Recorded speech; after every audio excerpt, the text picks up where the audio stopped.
Most people read the flood story as a tale of divine anger. The world goes wrong, God responds with destruction, and the narrative moves on. But the ancient text does something more subtle than deliver a warning. It presents a vision of the world in which creation is not static but dynamic, capable of correcting itself when thrown out of balance. This is a universe in which existence arises from relationship and is sustained through alignment. When that alignment fails, the collapse that follows is not arbitrary but meaningful. To read Genesis 6:7 only as judgment is to miss what is being shown about how the world holds together. The verse places humanity at the center of the created order, not as a ruler who dominates it, but as a being whose inner orientation either stabilizes or destabilizes everything else. The fate of the earth is not separate from the state of the human being. The two stand or fall together. And this interdependence is not simply moral, it is structural. The story of the flood is therefore not only about what went wrong in the past.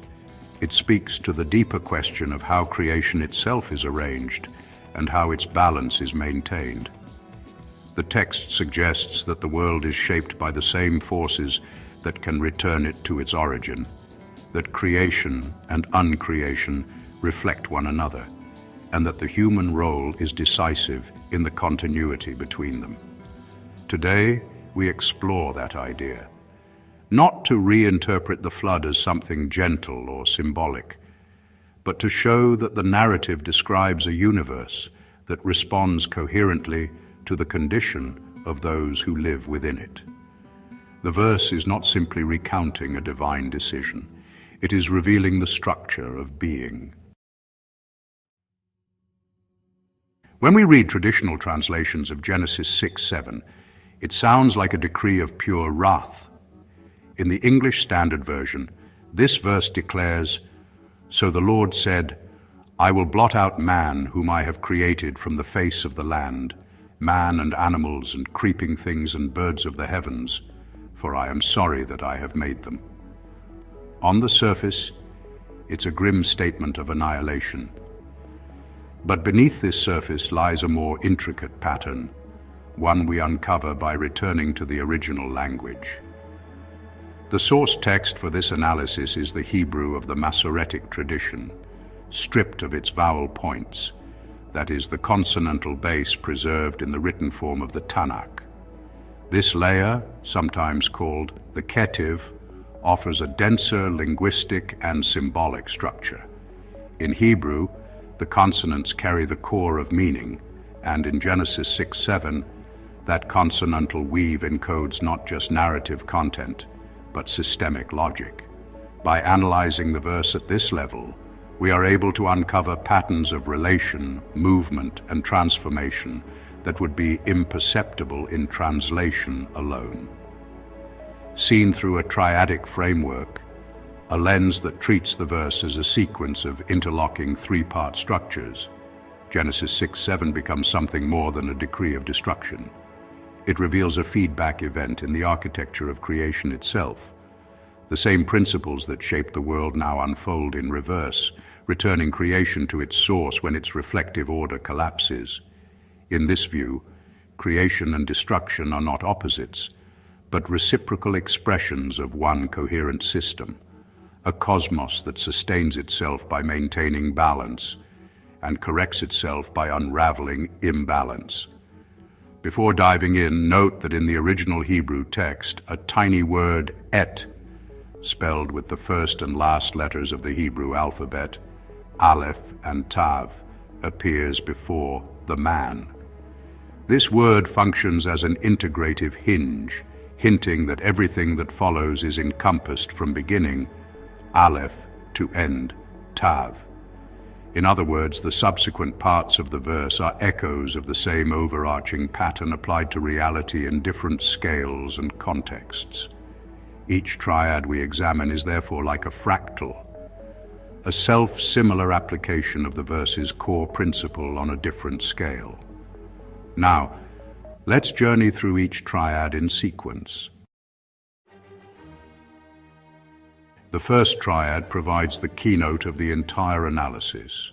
Here we are tracing how the act of speaking, the identity of the speaker, and the event set in motion by that speech are inseparably bound. What sounds at first like a stark decree is, under this lens, a single movement in which word and world coincide. That is why I summarize the arc this way. Being speaks its own unmaking. In other words, when God speaks the undoing, the speech is not commentary about reality, but the very medium by which reality folds back upon itself. With that in view, consider how Genesis 6:7 begins. And the Lord said, I will blot out. In this brief clause, we are given a complete triad, the speech, the speaker, and the erasing, already fused into one field of action. The structure is not merely literary, it is ontological. The creative word and the destructive act are not opposing forces, but a single flow moving in reverse, a self-correcting current in the stream of being. First, take the verb vayomer, he said, which is the ignition point of the motion. Even in its anglicized form, we can hear the progression embedded in its root amar. That root steps through three letter figures, aleph, mem, resh. Aleph signifies origin or breath, an unvoiced inception, the poised intake before articulation. Mem evokes water and flow, the movement of content from source into channel. Resh names a head or tip, the outward thrust toward a definitive edge or direction. So amar carries a three-beat rhythm: origin, flow, outward expression. In vayomer, that rhythm becomes an event. Intention passes through the channel and arrives as an uttered word. For the discerning ear, hear it like this. Aleph is the silent intake. Mem is the carrying wave. Resh is the strike of the tongue at the lip of action. By foregrounding vayomer, the text signals that we are not observing an idea about unmaking, but the audible onset of unmaking itself. Second, attend to the speaker, Yahweh, the divine name. We can hear in the sequence of its letters, Yod, He, Vav, He, an unfolding that both advances and returns like existence inhaling and exhaling itself. Yod points, initiating, He opens, Vav binds or pins what is above to what is below. He opens again as though the name breathes its own life. In other words, the name is not a static label, but a pattern of self-sustaining being, an iterative pulse that holds creation in the present, continuous. When this being speaks, the speech does not depart from the one who utters it. The utterance is an extension of the name's own living sequence. Think of Yahweh as existence speaking, the agency whose identity is constitutively expressed in world-making, and therefore in world unmaking as an act of judgment that is still consistent with that identity. Third, consider the promised act, emche, I will blot out, erase, which draws on the root macha. Its letters, mem, chet, he, compose an image you can almost feel. Mem is fluid motion, the saturating medium. Chet is a fence or membrane, a structured boundary. He is an opening, the moment of disclosure. Put the sequence together and you get water pressing through a boundary until it yields and what lay hidden is laid bare. This is not erasure by abrasion, but by dissolution, ink washed from parchment, a sand castle liquefied by surf. Emche thus names uncreation by release. The structures that held forms in place are opened to the flood of what is prior and beneath. Now place these three together and listen to how they sound as one. The speaking begins, vayomer. The speaker is the living name, Yahweh, and the spoken act is a dissolving unmaking, emche. There is no gap in that movement. In Genesis 6:7, God's speech is deed, articulation is execution. The moment the word is sounded, the current of reversal is already running. Reality, which came forth via speech, here folds itself back by speech in a single seamless continuum. To To put it plainly for the ear, the declarative, "I will blot out," is performative. The sentence itself is the switch. From this, we can formulate the constant pattern the triad encodes. At the root, agency and act are identical. Who acts, the divine being, what is done, the decree, and how it is accomplished, the self-expressive word, mirror each other because they are expressions of the same source. Whenever true being articulates, the articulation is reality. That is why creation and destruction are not contraries in two rival powers. They are two directions of one voice. In the forward direction, the voice shapes and sustains. In the reverse, the same voice releases and reveals. Either way, articulation is power. This also clarifies the counterfactual negation or failure mode. Suppose speech were detachable from the speaker's being or from the state of the world. Suppose words were merely signals about things, not the event that makes them so. Then an utterance like, "I will blot out," would await an external mechanism, a delay, a bureaucracy of forces, a chain of causes that might fail or falter. Unmaking would be tentative and partial, mediated by contingency. But the verse presents no such delay. The feedback loop is instant because the utterance is the act. If this unity did not hold, the decree could be suspended, negotiated, or diluted. Here it is certain, encompassing and immediate precisely because speech and world are one fabric in the mouth of the divine. Finally, allow this opening triad to set our trajectory. The cosmos in this reading is spoken into form and spoken out of form by the same mouth. That is the keynote we will keep sounding as we move inward. Having heard the performative word of unmaking, we will now trace how that word travels through creation. First at the human register where recognition of the source either sustains or collapses order. Then through the layered structure of the world as what is above is withdrawn and the below is exposed. Then across the web of living kinds as corruption propagates, and outward to the heavens, so that no realm sits outside the single reason. Each of those developments is, in fact, a scaled echo of this first movement, like fractal reprises within the Aleph to Tav totality, because the initial triad already showed us the rule. The speaker, the speech, and the outcome are one continuous process.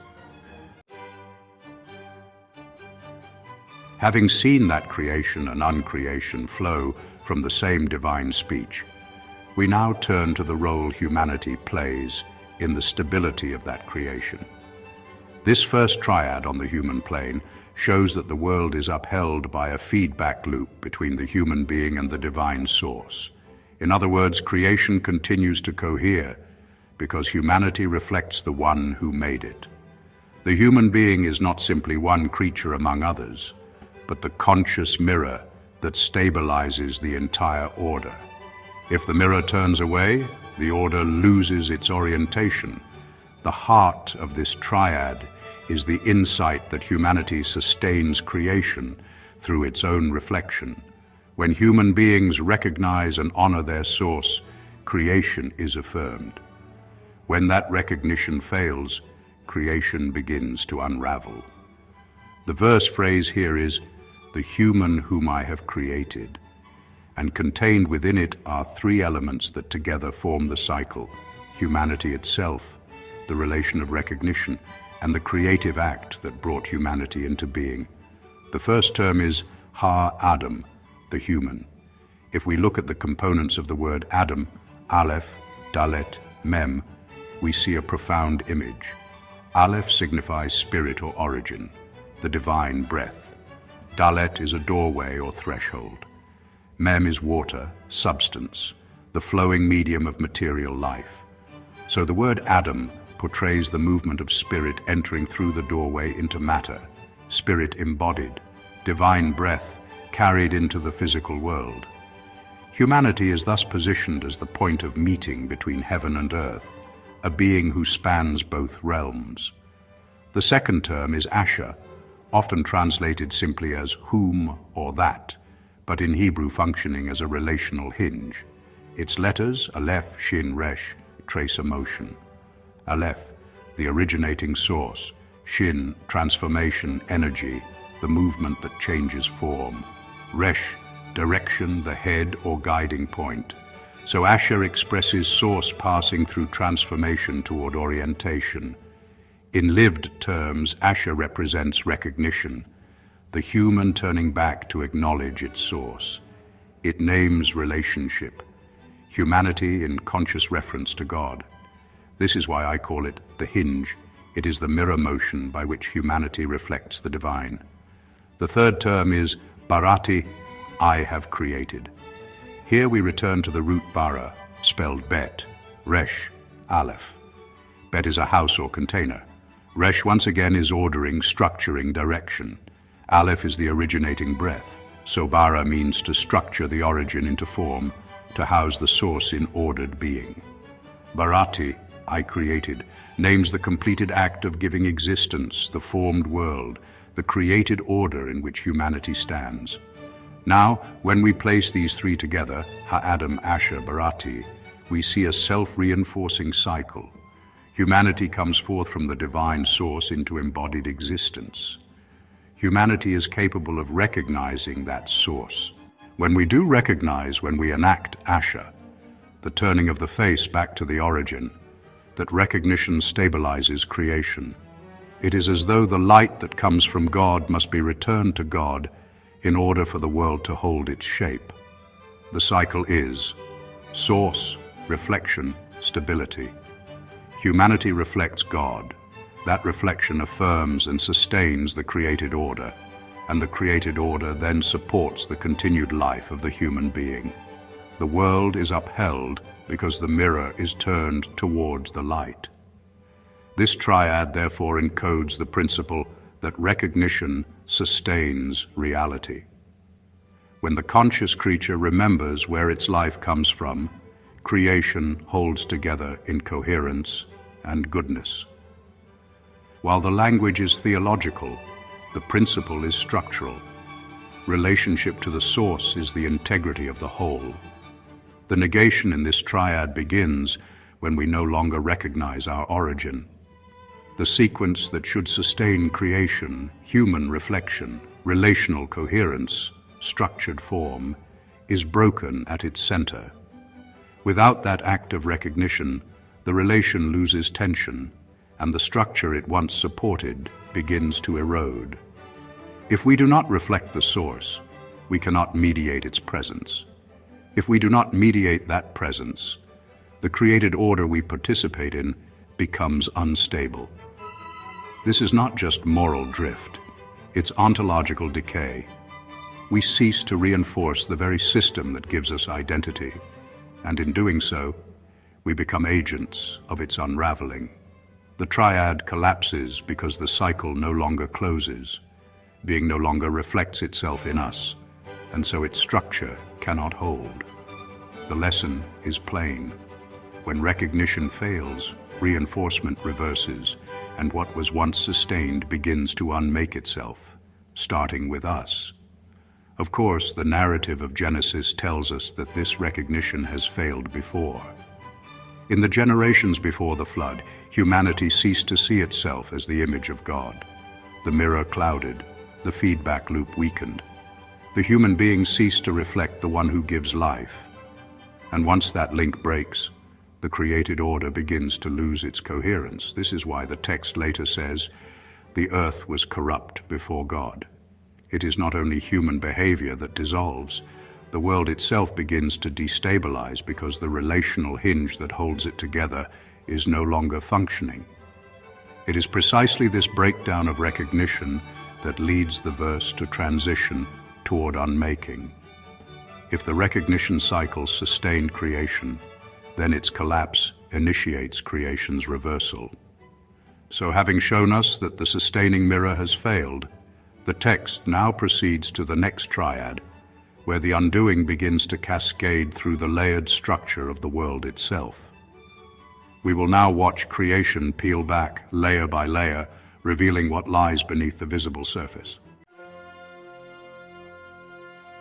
Having seen that creation is sustained by humanity's reflective relationship to its source, we now observe what unfolds when that reflective relation fails.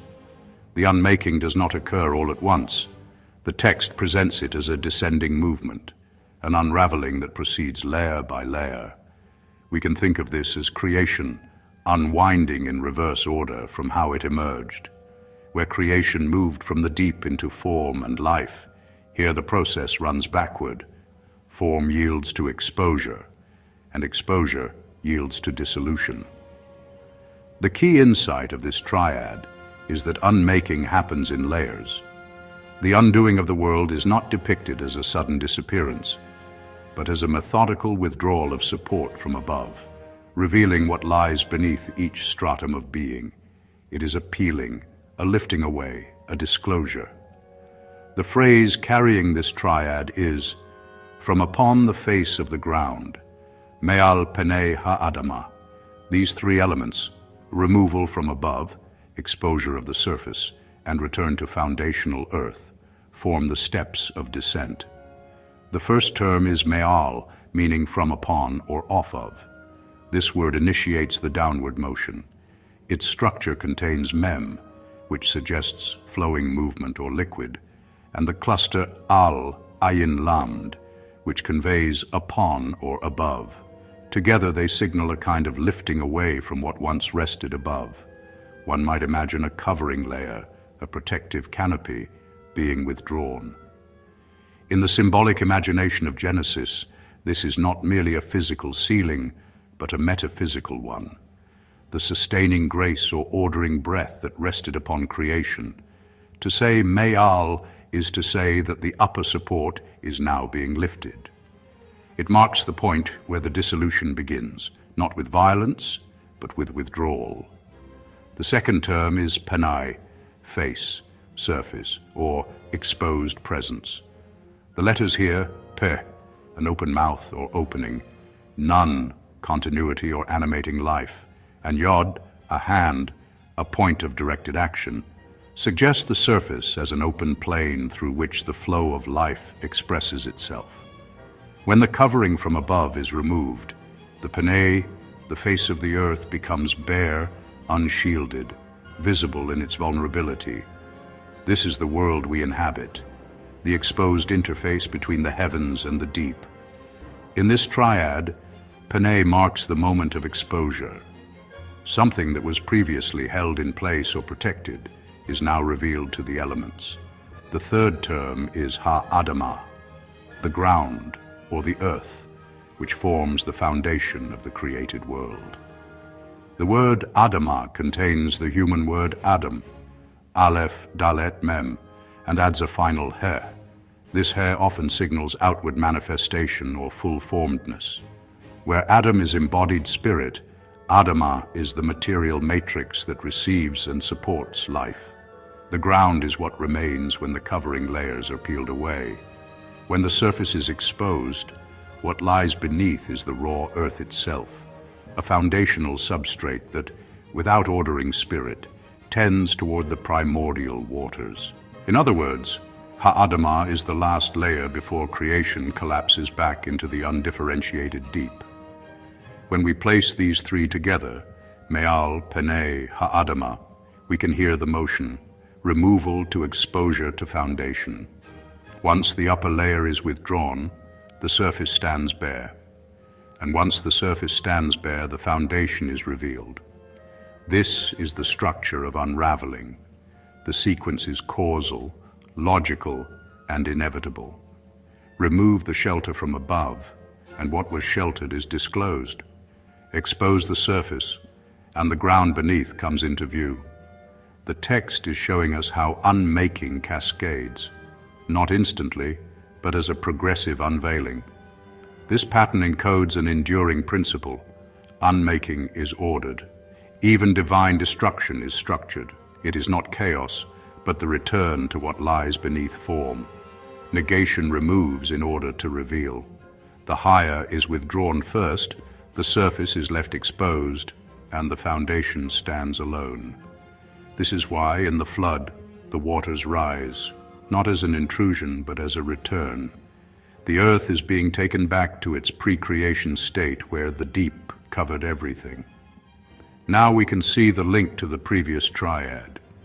If humanity had sustained the reflective relationship to its source, the upper shelter would remain. The mirror would continue to receive and return light.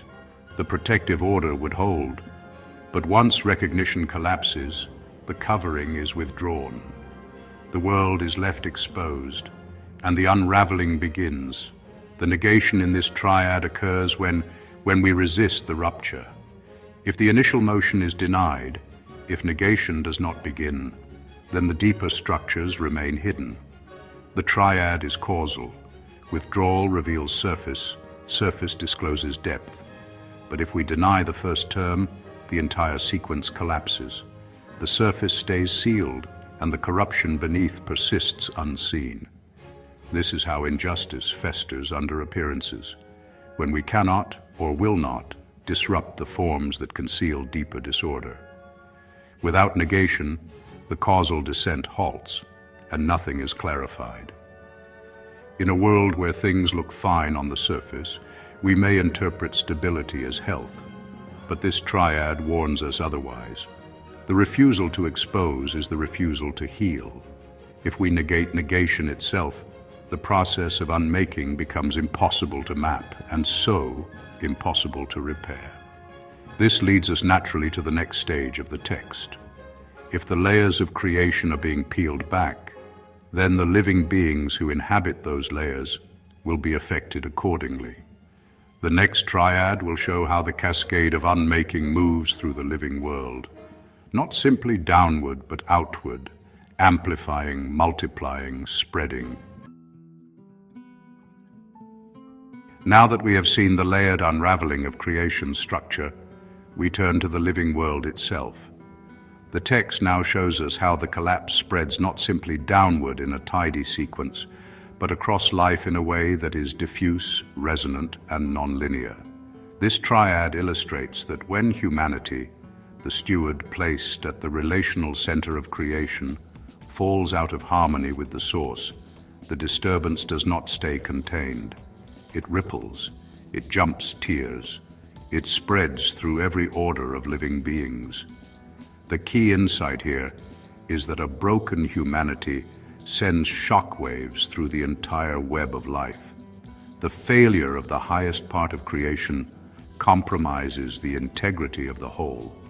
The language in Genesis 6:7 expresses this with the sequence: from humanity to the beasts to the creeping things, mi Adam ad behema ad remes. These are not simply three categories listed. They form the articulation of a systemic cascade.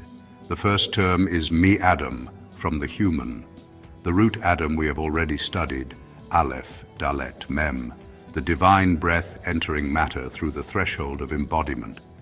But here, the prefix Mem marks origin or emanation. From the human, out of the human. The corruption that drives the unmaking originates at the human level. It begins in the steward. Human violence, moral collapse, and relational severance from God constitute the initiating shock. It is not that animals misbehaved and so must be punished. Rather, the break begins with us and radiates outward. Mi Adam marks the epicenter. The second term is ad behema, unto the beasts. The word ad carries the sense of up to the full extent, a span or range being crossed. It signals that what emerged in humanity now reaches the realm of the animals, those embodied lives that share the surface of the earth with us. The word behema, bet he mem he, evokes the image of breath enclosed in material form, life animated and moving in the world. So this phrase indicates that the shock initiated in the human being has now permeated all higher animals. It is a relational spillover. The disruption in the steward disorients what is stewarded. The third term is ad remes, unto the creeping thing. Again, ad indicates extension, continuation, spread. Remes Resh Mem Shin evokes creatures that move close to the ground, the smallest, the subtle, the nearly invisible life that crawls. The letters themselves imply movement through a medium. Mem, guided by direction. Resh, with Shin suggesting varied contact or dispersion. In other words, Remez names the microscale domain of life, the lowest, the least empowered. By extending the cascade here, the text is saying, the corruption reaches everything. Nothing is insulated. Now, when we hear these terms in sequence, me Adam, ad behema, ad remez, the rhythm of the words is significant. The repeated ad signals a spreading ripple. This is not a simple linear descent. It is propagation across interconnected strata. The movement is systemic rather than sequential, and the system is alive. This is the unity of the triad. A disturbance introduced at the human level does not merely trickle downward, it radiates. The creatures do not merely suffer because of external punishment. They are entangled with humanity in a shared web of being. Their fates are linked to ours. This is why Genesis later says all flesh had corrupted its way, verse 6:12. The text does not mean that bugs suddenly committed crimes. It means the relational order had collapsed. The tuning fork that kept life resonating in harmony, humanity reflecting the divine, was no longer vibrating. The resulting dissonance reverberated through the entire field of life. The constant principle here is interdependence. When the apex consciousness of a system misaligns, the system destabilizes. In ecological terms, this is a trophic cascade originating at the apex species. In moral terms, it is stewardship failing and taking the innocent with it. In spiritual terms, it is the image bearer turning away from the image and the world falling out of tune. The negation in this triad begins when we deny that the disturbance begins with us. This is a non-linear triad. Human corruption jumps scales, affecting animal life and ground-level vitality. But the causal sequence still matters. If there is no perturbation at the human level, the animal continuum is not driven toward collapse. Negating the source term, ourselves, severs our sense of responsibility, but not the actual connection. The system still responds, corruption still spreads, but we no longer see its point of origin, and so we lose our capacity to intervene. When we pretend the system is breaking on its own, we forfeit the role of restoration. In this triad, our presence is not optional, it is determinative. If we destabilize, the rest follows. If we refuse to admit this, the cascade accelerates in ignorance. The moral weight here is sharp. The living world does not unravel independently of us, only with us, or because of us. If the human being held its relational alignment, the animals would remain stable. The web would hold. The disturbance would not propagate. This is why, after the flood, God resets the relationship and explicitly re-establishes the hierarchy in Genesis 9:2. The system must be retuned. So we now see, the collapse is not merely structural, it is biological, ecological, existential. Humanity's failure becomes the world's unraveling. And this brings us to the threshold of the next movement. If the layers of the earth have been exposed and all living beings on the earth are swept into the collapse, the only remaining question is whether any realm remains untouched. The next clause of the verse will show us that even the heavens, the birds, the sky, are drawn into the same process. There is no outside to the story. Creation rises and falls together. Once the text has traced the unraveling of creation across the layers of earth and the orders of living beings, it does not stop there. It lifts the motion upward into the realm of height and vision. The clause moves us to the edge of the visible world, and even up to the bird of the heavens. Here the decree touches not only the life that crawls or walks, but the life that ascends, the life that flies set against the sky. The upward movement itself is meaningful. The little connective phrasing that carries us even to, viad, marks a widening gesture. It signals that the decree does not pause until it has reached the highest form of creaturely presence accessible to human awareness. There is an arc being drawn, from the soil to the land animals to the conscious human, and now to the bird. Every step rises, and the bird here is not only biological category but cultural symbol.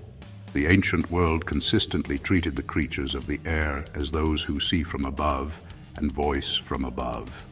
Messengers, omens, bearers of vantage that human feet cannot attain. Even in the internal structure of the Hebrew word, there is the feeling of this. The eye that perceives, the link that joins, the mouth that speaks. It is not that the word bird means something else.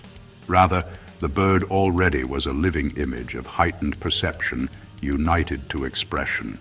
The creature who moves between realms and calls across them. It crowns the animal orders because it occupies the open air, where sight is panoramic and voice carries far. Then comes the naming of the heavens, Ha-Shamayim, the great expanse that holds the bird's movement.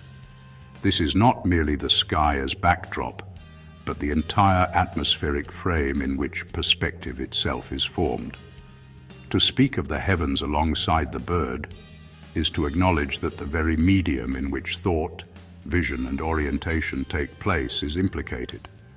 The world is not only losing balance in the soil and the flesh, it is losing clarity in the air, in the domain that corresponds to sense-making and direction. Read this way, the triad unfolds as a progression from action to awareness to worldview. The decree reaches the bird, and with it the idea of elevation, of the possibility of seeing the world as a whole.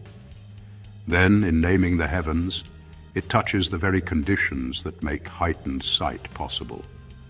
In ancient symbolic grammar, the bird and the heavens together mark the region of ascension, enlightenment, and salvation. The movement in which the human being lifts consciousness toward the divine, sees rightly, speaks truly, and orients life in alignment with ultimate reality. What the verse suggests by including these is that this movement too has collapsed. Ascension is no longer pure ascent. Enlightenment is no longer clear sight. Salvation is no longer assured by simply looking upward. These three, rising, understanding, being made whole, are not separate tasks. They depend on one another. The ascent of consciousness requires clarity of seeing. Clarity of seeing must culminate in right orientation. And right orientation is the condition in which the soul recognizes its responsibility in creation. Where perception is distorted, ascent becomes misguided. Where orientation falters, the language of salvation becomes incoherent. And where the heavens themselves reflect disorder, the one who seeks to rise finds no guiding star. Thus, the mention of the bird and the heavens is not an incidental detail of the destruction list. It is a recognition that the failure has reached the level of vision and meaning itself.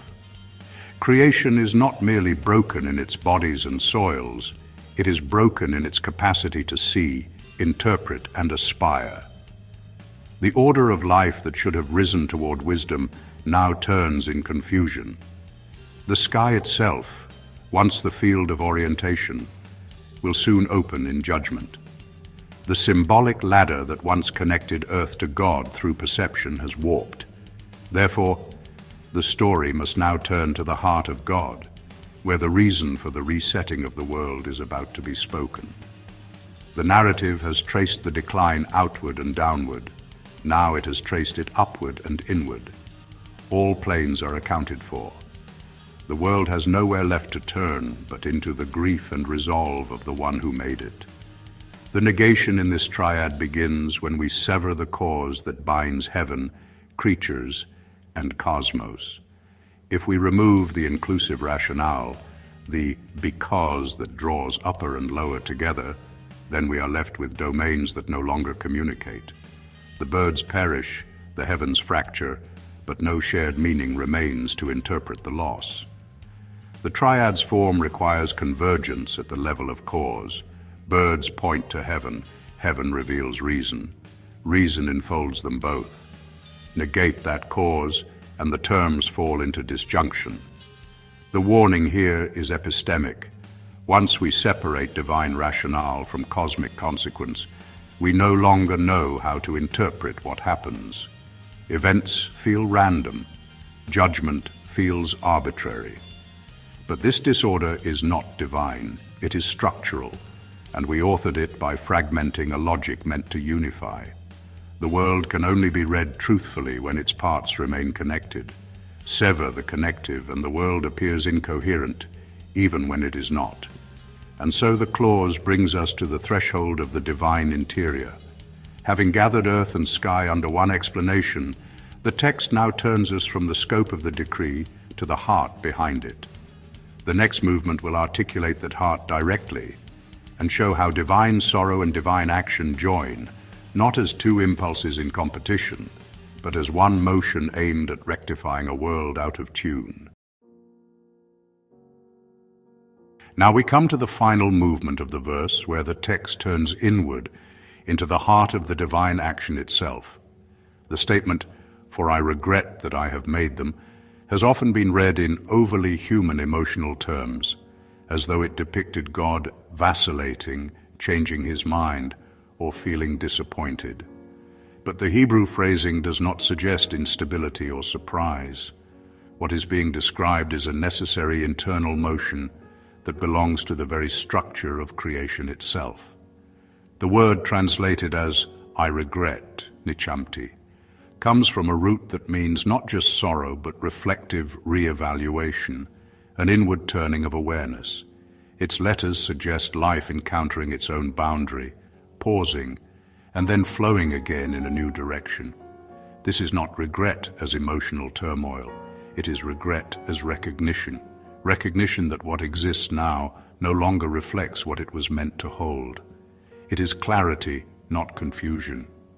Creation by its very nature brings form into motion, and once form is in motion, it reveals what it is. To create is to allow what is potential to become actual, and once it has become actual, it may need to be evaluated and corrected. So regret is not opposed to creation. It arises from creation. It is the second half of the creative arc. It is creation seeing itself. This is why the tiny word "key," that is so important. It binds the regret directly to the act of making. I regret that I made them. The regret is not about creation in general, nor about some separate matter. It is about the specific form creation has taken here and now. This little connective word prevents us from pulling regret and creation apart. The one belongs to the other. Without creation, there could be no regret. And without the capacity for regret, creation would be static, unreflective, unable to address distortion. In other words, the very possibility of growth, renewal, and purification depends on this link. The divine is not acting in contradiction to itself. It is acting in fidelity to its own nature. When God says, "I made them," asitem, this is the act of forming, shaping, giving structure.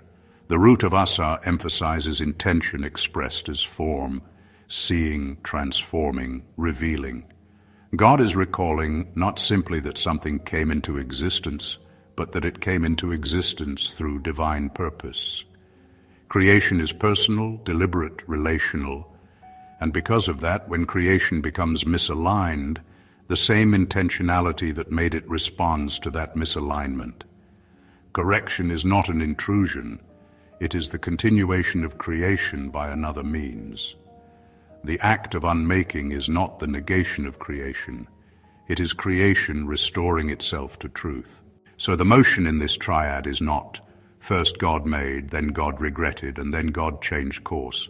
The motion is Creation unfolds, creation is observed, creation is corrected. These are not three separate events, they are one continuous breath. The sorrow is not external to the making, it is the awareness that arises because the making is real and alive.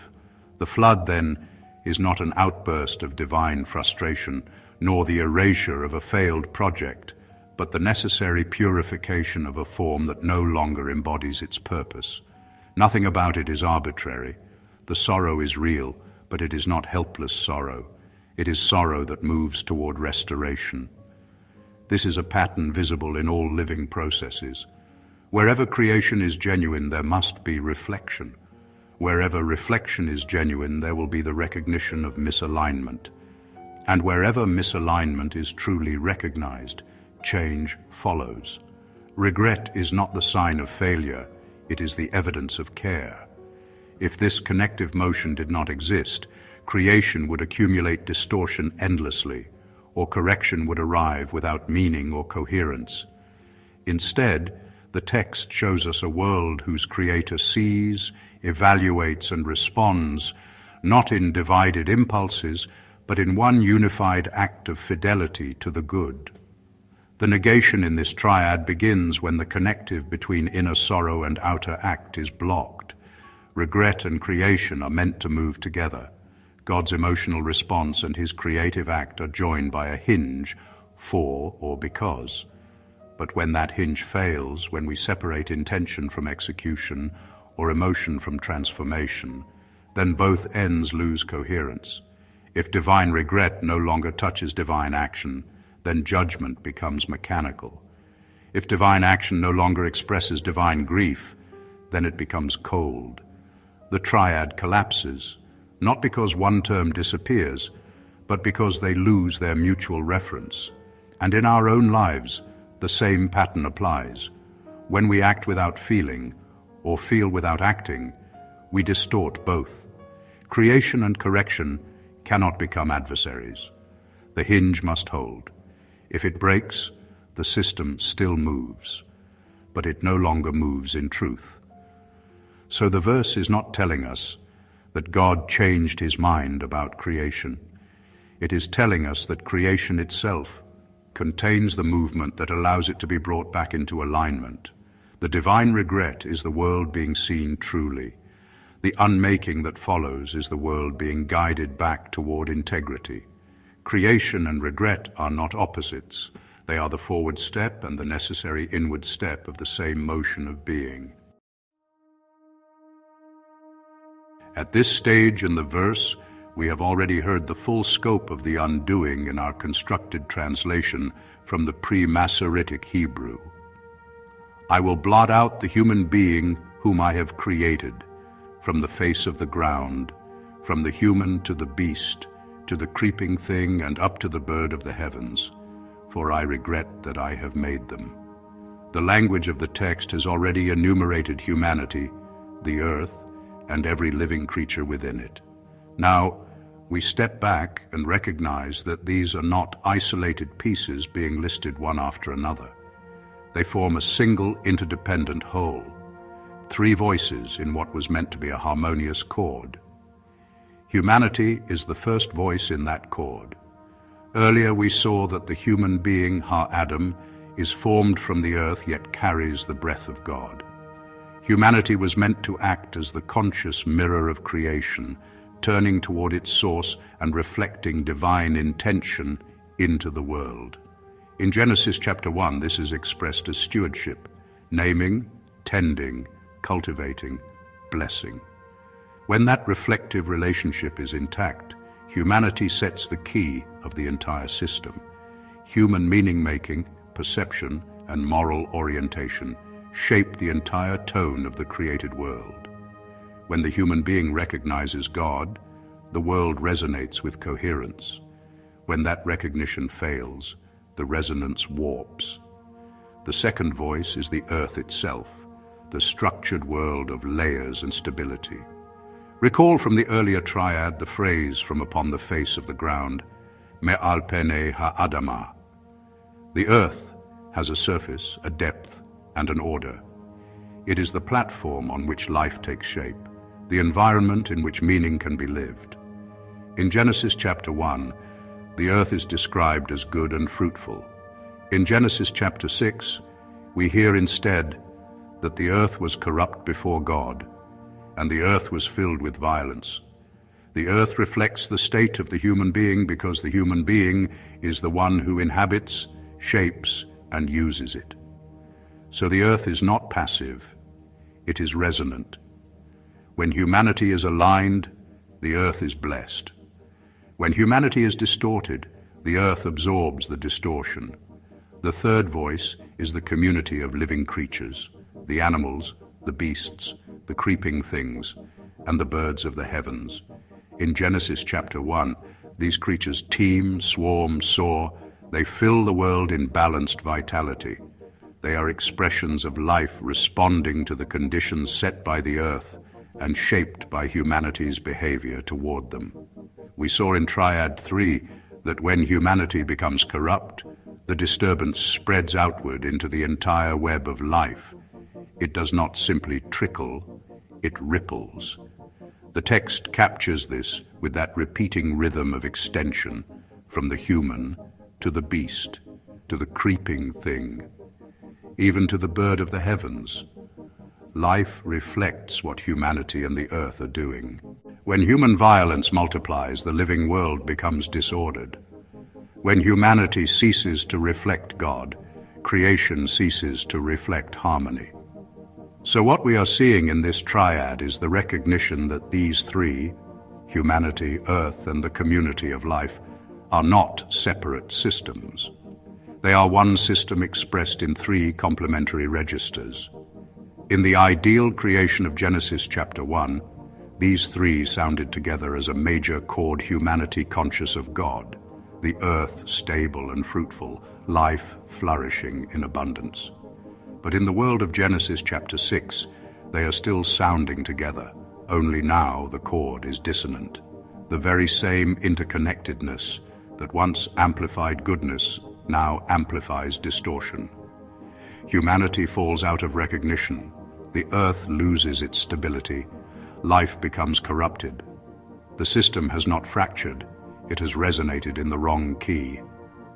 The negation in this triad begins when the interdependent fields, human, earth, and life, fall out of resonance. In the affirmative mode, each reinforces the other. Human integrity sustains land, land sustains life, life returns the chord. But when one tone drops, say, we act in violation of our role, the resonance does not stop, it reverses. The very same structure that once carried harmony now carries collapse. The negation of one term does not isolate the damage, it propagates it. If we lose coherence in one dimension, the others will soon bear that distortion. The danger of a harmonic triad is that it amplifies whatever passes through it. So if the world feels as if everything is breaking at once, it may be because it is. But that amplification is also opportunity. If one voice can destroy, one voice can retune. The resonance works both ways. This is why the flood cannot be understood as punishment in a narrow sense. It is the only possible response available within a world that is truly interconnected. When one note is out of tune, the entire harmony is altered. You cannot fix the dissonance by adjusting one piece in isolation. If humanity, earth, and life act as one chord, then the only way to restore harmony is to stop the chord entirely and retune. This is the tragedy the verse shows us. Not randomness, not anger, but a broken harmony moving as one. Humanity falls, and the earth and its creatures fall with it, not because they are being punished as separate entities, but because they are one field of resonance. They rise together and they fall together. Understanding this prepares us for the final and culminating triad. For now, the narrative is ready to show how this lower harmony, the chord of humanity, earth, and life, aligns with the higher plane, the heavens, and the divine intention itself in a single convergence, completing the arc that began with, "And the Lord said."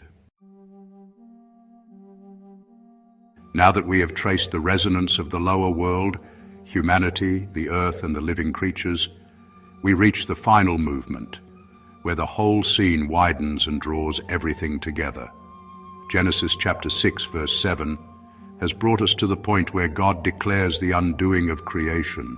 I will blot out the human being whom I have made from upon the face of the ground, from man to beast to creeping thing and to the bird of the heavens, for I regret that I have made them. And as this pronouncement stands, something larger begins to gather behind it. The text is preparing us not simply for an earthly catastrophe, but for a convergence of heaven, earth, and the divine will itself. To see this clearly, we place three major realities beside one another.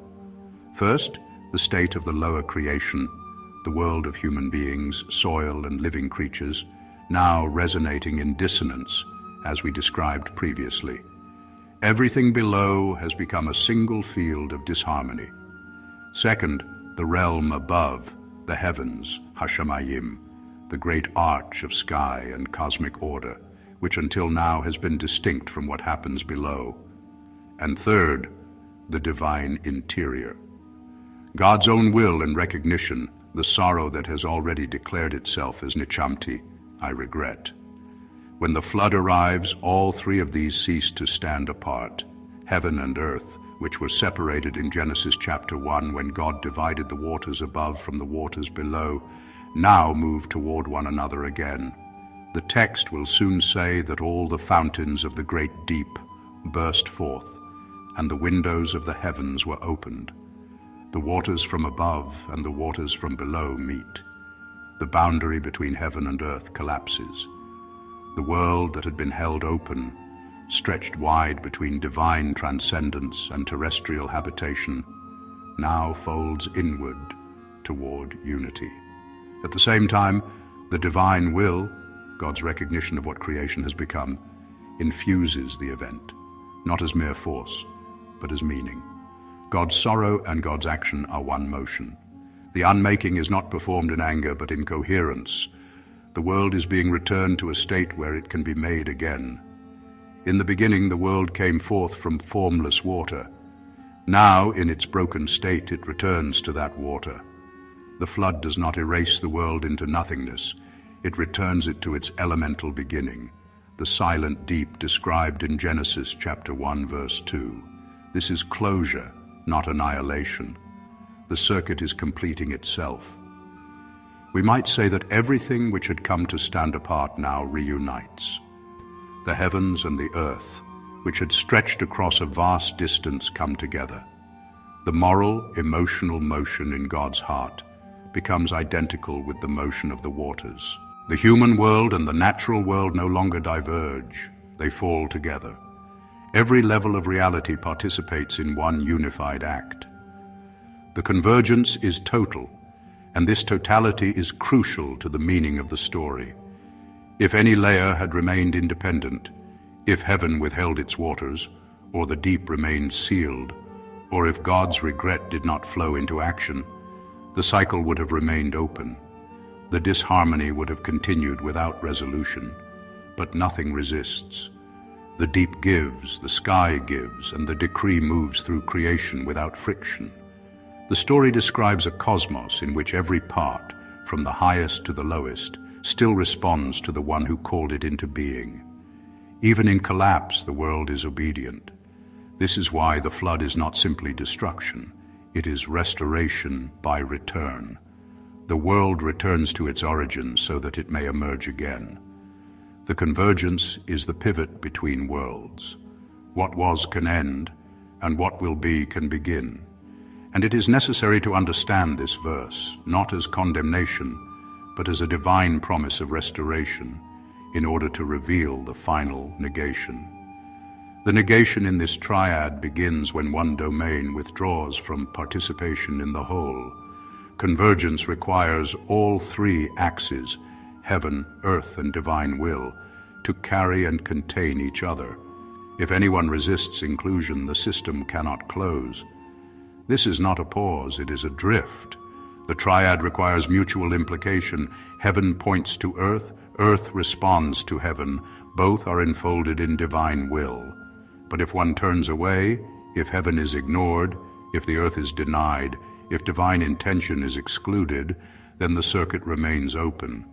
Creation cannot correct itself without its parts agreeing to be rejoined. This final negation is the most serious because it blocks the resolution of the entire system. Reunification fails. Correction remains partial. We continue to live inside a breach. The triad reminds us that no one domain can restore the world alone. It must be done together, or not at all. When the waters subside, the first thing we see is not chaos, but potential. A dove sent out over the deep. A branch returned, a mountaintop emerging from water. The old chord has been silenced, so a new chord may sound. The triadic cycle that began with creation, speech, form, reflection, has now closed. The next cycle will begin on cleaner ground, carried forward by Noah, who is not exempt from the world's resonance, but is positioned to begin tuning it anew. Thus, the verse does not conclude with despair, but with the quiet of a world held again in God's hands, waiting to be spoken into order a second time. This verse is not only remembering something that once happened, it is revealing something that always happens when the same alignment of conditions is present. Genesis is not simply telling us what was, it is showing us what is and what will be, so long as the same relationships hold. The pattern begins in the same place every time, with the connection between humanity and its source. When human beings remember that they are bearers of a divine image, creation holds together. When they forget, when the mirror dims, the world begins to lose its coherence. The soil loses its blessing. Relationships fracture. Society destabilizes. The web of life reacts. The change does not begin outside. It begins in the interior of human consciousness. The environment simply echoes what the heart has become. So the first prophecy of this verse is that the state of the world will always reflect the clarity or distortion of the human heart. When the image is remembered, the world becomes orderly and life-giving. When the image is forgotten, the world becomes confused and turbulent. The earth and humanity rise and fall together. The second prophecy is that collapse does not arrive all at once. It unfolds in layers, just as creation was layered, heaven above, earth beneath, waters below. When the sustaining above is withdrawn, society finds itself exposed. Then the structures beneath begin to erode, and finally we reach a return to the formless. This is not random ruin. It is simply the structure of creation running in reverse. It is the system seeking equilibrium. When disharmony becomes too great, the world resets to a state where new order can be formed. The third prophecy is that corruption does not stay confined to the place where it begins. When the steward of the world misaligns, the effects ripple outward through life. Families, communities, nations, ecosystems. The smallest creatures are touched by the condition of the human heart, not because they are guilty, but because life is interwoven. Where one thread frays, the tapestry responds. The fourth prophecy is that no realm is exempt. The sky, the symbolic realm of meaning, culture, and spirit, what a people believes, what a civilization imagines itself to be, will shift in response to the condition of human consciousness. Birds of the heavens fall when the heavens themselves grow dim. Humanity does not merely inhabit the world, it tunes the world. If the tuning changes, the atmosphere of existence changes too. The fifth prophecy is that divine regret is not anger, it is recognition. It is the moment when what has become incompatible with goodness is seen clearly, and recognition always calls forth correction. When God regrets, it signals a turning, a reorientation toward restoring what is real, true, and worthy. In human experience, this corresponds to collective conscience awakening. We see what we have allowed and we cannot unsee it. Correction follows, not because we are punished, but because we cannot continue as we are. The sixth prophecy is that human beings, the earth and the living world form a single chord. If the chord is in tune, creation flourishes. If the chord is dissonant, the world vibrates with strain. The correction is not the removal of the chord, it is the retuning of it. Every civilization, every generation, every soul experiences this truth. All parts of life reflect one another.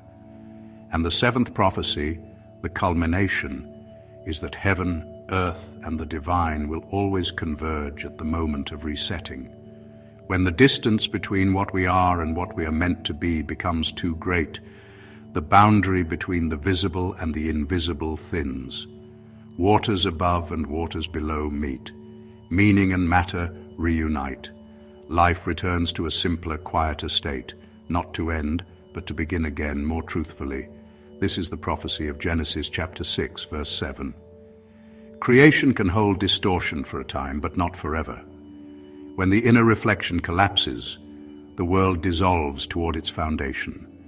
When the foundation is reached, renewal begins from the source. Where recognition returns, creation resumes. The prophecy is not, there will be another flood. The prophecy is, the world is always shaped by the way we hold the image of the divine in ourselves. Whenever a people remembers the sacred image, creation stabilizes. Whenever the image is forgotten, creation unravels back toward rest. But in that unraveling is mercy, because the return to origin is not the end, it is the clearing of the ground from which a truer world can rise. And lo, we speak as two whose eyes have seen the image lost, the world unclean. We've seen the sky grow mute with grief, and earth respond in disbelief. The signs are not for fear or flight, but tremors calling wrong to right.